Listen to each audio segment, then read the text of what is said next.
Welcome back mga ropa, kwentuhan muna tayo. Pag-usapan natin ang 4th quarter ng Game 6 ng kupunan ng Golden State Warriors versus sa Houston Rockets. Kung titingnan natin mabuti, ito talaga ang naging problema dito ng Golden State Warriors. Kung maa-analyze natin na mabuti, kitang-kita ang naging weakness ng Golden State Warriors mga ropa dito sa 4th quarter na to sa Game 6 kontra sa kupunan ng Houston Rockets. Ngayon mga ropa, kung magtuloy-tuloy to, delikado talaga ang kupunan ng Golden State Warriors sa Game 7 at possible mga ropa, malaki ang chance sa mga ropa na makuha ng Houston Rockets ang Game 7 sa kanila kung hindi nila mai-improve ang ganitong punto. Ngayon mga ropa, isa-isa may natin ang dapat gawin ng Golden State Warriors para manalo sila sa Game 7. Ito ang game analysis at breakdown. Golden State Warriors versus Houston Rockets. Mayroon tayong do or die game, Game 7. Simulan na natin to. Okay, game. Ito ang una mga ropa, ito ang unang key factor ng ginawa ng Houston Rockets kontra sa kupunan ng Golden State Warriors na nagpatalo dito sa Warriors mga ropa, yung kanilang magandang depensa. Actually mga ropa, sa bawat possession ng Golden State Warriors, hirap na hirap talaga si Stephen Curry. Hindi siya pinapaporma ng Houston Rockets na makahawak ng bola at makapagmando ng bola mga ropa. Hindi makatira si Stephen Curry dito sa game na to. Sa Game 6 mga ropa, hirap na hirap talaga siya. Although miscore dito si Stephen Curry ng tumataginting na 29 points, pero yung 29 points yan mga ropa, pinaghirapan niya ni Stephen Curry. Hindi niya basta-basta nakuha lang yan 29 points yan mga ropa, puro contested shots at talagang mahirap ang pinagdaanan ni Stephen Curry para sa 29 points na yan. At actually mga ropa, dito sa possession na to, munti ka na nga maputukan ng 24-second shot ng violation dito ang kupunan ng Golden State Warriors. Dito pala mga ropa, makikita na natin na sobrang higpit talaga ng depensa ng Houston Rockets. Buti nga mga ropa, naipasok ni Jimmy Butler ang tira niya dito. Awkward shot na yan mga ropa, pero still naipasok pa rin niya ni Jimmy Butler. At ito pa nga isang diskarte na ginawa dito ni Coach Steve Kerr mga ropa, ang i-foul ulit dito si Steven Adams. Yun nga lang mga ropa, sa pagkakataon na to,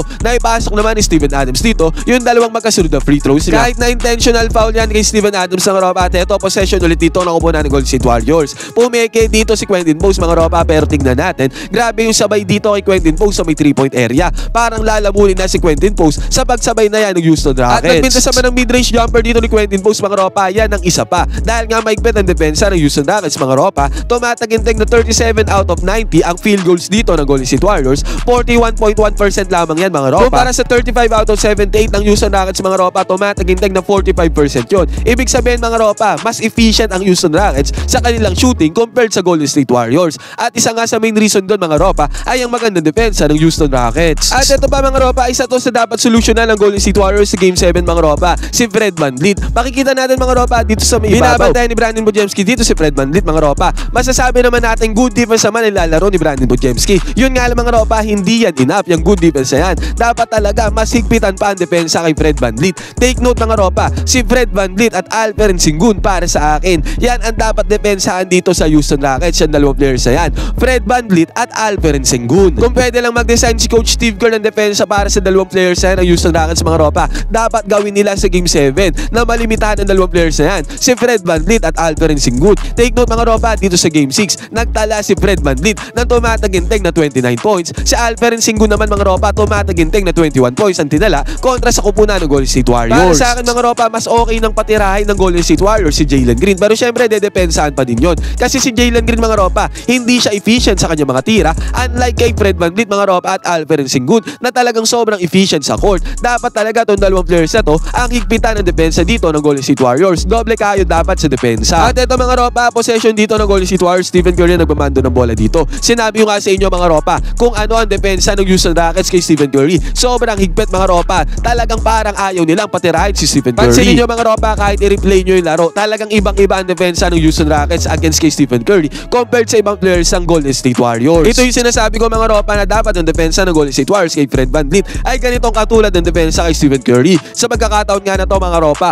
tumira si Stephen Curry dito sa may left side corner 3-pointer, pero still mga ropa, hindi madaling tira para kay Stephen Curry yan. Grabe ang sabay dyan ni Steven Adams, well contested shot yan mga ropa. At dahil dyan mga ropa, tendency outcome yan, mintes ang tirada dyan ni Stephen Curry. Ngayon mga ropa, ang ginawa ulit dito ng kupunan ng Golden State Warriors, pinaulit nila dito si Steven Adams. Ang nangyari naman dito mga ropa, parehong mintes na nag-free throws dito ni Steven Adams. Yun nga lang mga ropa, yung pangalawang free throw dito ay na-follow up dito ni Alperen Sengun doon sa may ilalim. Ito mga ropa, wala nang solusyon dito ang kupunan ng Golden State Warriors mga ropa dito sa offensive rebound na ginagawa ng kupunan ng Houston Rockets. Wala kasi talaga silang panapat against sa malalaki ng Houston Rockets. At ang problema na to mga ropa, hindi ko alam kung paano susolusyonan yan ng Golden State Warriors, yung offensive rebounding ng Houston Rockets. At sa possession dito ng Golden State Warriors mga ropa, ito Stephen Curry ulit ang mahak ng bola dito. At tingnan natin mga ropa, si Steven Adams pa ang bumabantay dyan kay Stephen Curry. Pero nung umatake na dito si Stephen Curry, hinarangan agad ni Alperen Sengun yung dadaan daanan dito ni Stephen Curry. Isang effective way yan mga ropa para mapigilan dito si Stephen Curry na kung saan haharangan talaga yung possible na daanan dito ni Stephen Curry. Tignan nyo ang nangyari dyan mga ropa. Medyo gumewang-gewang dyan ang takbo ni Stephen Curry kasi nga hinarangan siya dyan ni Alperen Sengun. At ang naging epekto pa nito mga ropa, pilit na tira dito ni Stephen Curry. Awkward shot yan. Mintes ang tirada dyan ni Stephen Curry. Good defense yan by the Houston Rockets. At sa possession na to mga ropa, sinabi ko nga sa inyo, tumataginting na 29 points nga ang tinala ni Stephen Curry dito sa game na to. Pero yung 29 points yan mga ropa, hindi yun madali para kay Stephen Curry. At ang isang puntos dito ni Stephen Curry mga ropa ay heto. Minisdirection niya dito ang depensa ni Steven Adams. Sabay cut niya papunta doon sa may baseline. Buti na lang mga ropa nabasahan dito si Stephen Curry. Tendency outcome tuloy nito mga ropa. Like ang depensa dyan ni Steven Adams. Buti na nga lang mga ropa dyan sa possession na yan. Mas nangibabaw dyan ang offensive threat dito ni Stephen Curry. Basket is good para sa kanya sa may layup. At after pa nito mga ropa, heto possession ulit dito ng kupunan ng Golden State Warriors. Stephen Curry ulit ang nagbamando ng bola dito. Binabantayan siya dito ni Jabari Smith mga ropa. At sa pagkakataon na to mga ropa again, nangibabaw ulit dito ang offense si Stephen Curry. Nakakuha siya ng foul dito sa may 3-point area mga ropa. Nagkaroon ng 3 free throws dyan si Stephen Curry mga ropa. Dalawa ang kanya naipasok. Diyan niya nakuha yung 29 points niya mga ropa. Still mga ropa, mahigpit ang depensa ng Houston Rockets against sa kanya. Kahit na nakakapuntos niya si Stephen Curry, makikita naman talaga natin mga ropa na sobrang higpit pa rin ang depensa ng Houston sa kanya kahit na siya ay nakakascore. At ito nga mga ropa, sa pagkakataon na to sa pagbubukas ng 4th quarter, nakatirada agad si Fred VanVleet dito ng 3-pointer. Yan 3-pointer na yan mga ropa, may kasama pa yung foul para kay Fred VanVleet. Sinabi ko nga sa inyo mga ropa, kung gusto manalo ng Golden State Warriors sa Game 7, dapat mag-design si Coach Steve Kerr ng depensa na nakadesign lamang para kay Fred VanVleet at Alperen Sengun. Tingnan nyo mga ropa, dito sa 3-point attempt na to ni Fred VanVleet, walang depensa dyan kay Fred VanVleet mga ropa, humabol lang dyan si Gary Payton Jr. Dapat talaga mga ropa, hindi na maiwanan si Fred VanVleet para hindi makapukol ng mga ganyan 3-pointers mga ropa. At sinabi ko nga sa inyo, tumataginting na 29 points ang tinala ni Fred VanVleet dito sa game na to. At agad mga ropa, dito sa possession ng Warriors na to, heto Stephen Curry ulit may hawak ng bola. Pansinin natin ang ginawa dito ni Stephen Curry. Medyo pilit ang tirada dito ni Stephen Curry sa may 3-point area. Kahit na may depensa sa harapan niya dyan mga ropa at malayo yung kanyang tinira dito, lokal pa rin ni Stephen Curry ang 3-pointer mga ropa. Tendency outcome tuloy nito. Nagmintes ang tirada dyan ni Stephen Curry. Unlike kay Fred VanVleet mga ropa, nawais ang kanyang shot selection mga ropa. At the same time kasi, hindi nga nababantayan si Fred VanVleet na maayos katulad ng pagbabantay ng Houston Rockets against kay Stephen Curry. Ito mga ropa, dito sa possession ng Houston Rockets, nagmintes ang tirada dito ng Houston Rockets pero still, yung offensive rebound mga ropa ay nakuha pa din dito ng Houston Rockets. Diyan nga sa pagkakataon na yan mga ropa, hindi ko maisip kung ano ang dapat gawin ng Golden State Warriors kasi lugi talaga sila sa height doon sa may ilalim mga ropa. At dahil dyan sa offensive rebound na yan, nagkaroon pa ng second chance boys dyan. Ang kupunan ng Houston Rockets, nakascore si Jalen Green doon sa may ilalim. Basket is good. At para naman kay Jimmy Butler mga ropa, heto ang masasabi ko. Kung si Jimmy Butler mga ropa, kung matatandaan nyo yung laro ni Jimmy Butler noong game 1, sobrang aggressive ni Jimmy Butler doon mga ropa. Siya lagi ang may hawak ng bola at pagka-diretso niya doon sa may ilalim, yung depensa ng Houston Rockets doon sa may ilalim mga ropa, or it's either nakakakuha siya ng foul or ano kaya mga ropa, i-kick out niya yung bola papunta sa may 3-point area. Pero dito sa game na to mga ropa, nadepensahan nga si Jimmy Butler. Pero still mga ropa, may option pa din naman si Jimmy Butler na hawakan niya lagi yung bola kasi dito nga sa game na to, hindi na siya yung humahawak ng bola mga ropa, talagang umiikot yung bola ng Golden State Warriors. Unlike doon sa game 1 mga ropa, panoorin nyo yung game 1 ng Golden State Warriors versus Houston Rockets. Doon mga ropa, lagi si Jimmy Butler humahawak ng bola, siya lagi ang umaatake para sa kupunan ng Golden State. Pero dito sa game 6 mga ropa, nawala. At yun ang dapat ibalik ni Jimmy Butler mga ropa kasi sa totoo lang, nakakakuha talaga ng foul si Jimmy Butler.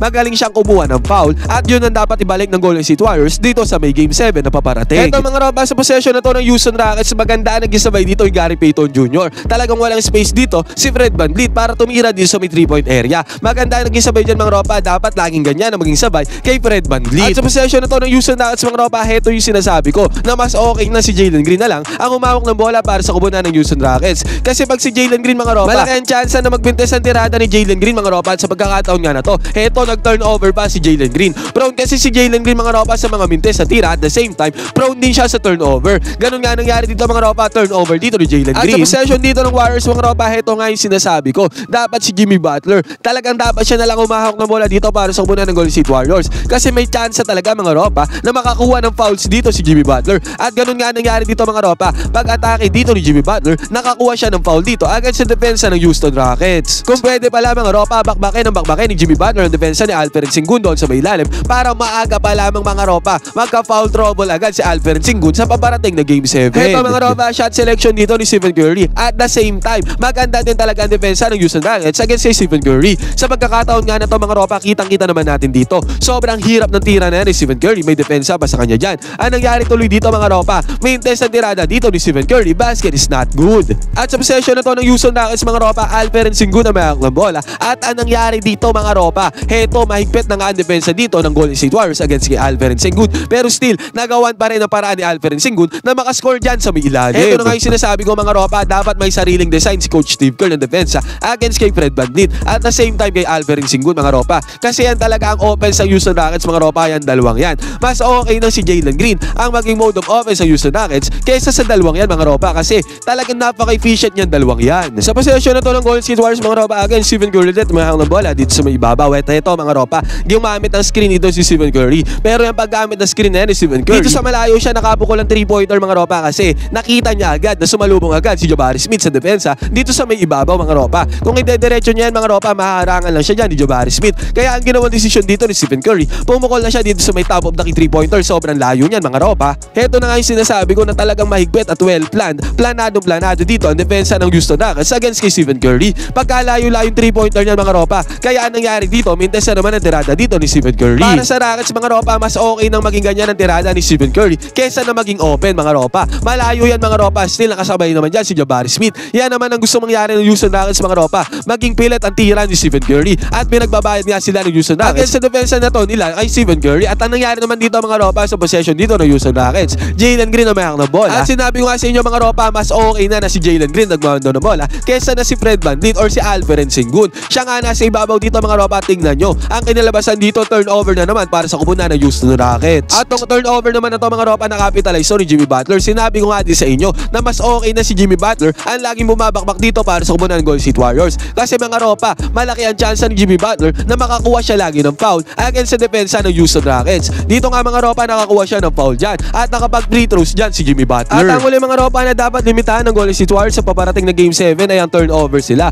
Take note mga ropa dito sa game na to. Tumataginting na 16 turnovers ang tinala ng Golden State Warriors compared sa 11 turnovers lamang ng Houston Rockets. Maraming turnovers talaga ang tinala ng Golden State Warriors dito sa game na to. 16 ba naman mga ropa? Yan ang mga para sa akin mga ropa, base sa analisasyon ko, base sa pag-observe ko sa mga games ng Warriors. Yan ang dapat nilang i-improve sa Game 7 mga ropa kung gusto nilang manalo kung ano sa kupunan ng Houston Rockets. Ngayon mga ropa, bilang isang manunood at bilang fans ng Golden State Warriors, ano sa tingin nyo ang dapat i-improve ng Golden State Warriors sa paparating na Game 7 para talunin at paglagi nila ang kupunan ng Houston Rockets? Pwede kayo mag-comment dyan sa baba ng inyong opinion. Magkwentuhan tayo.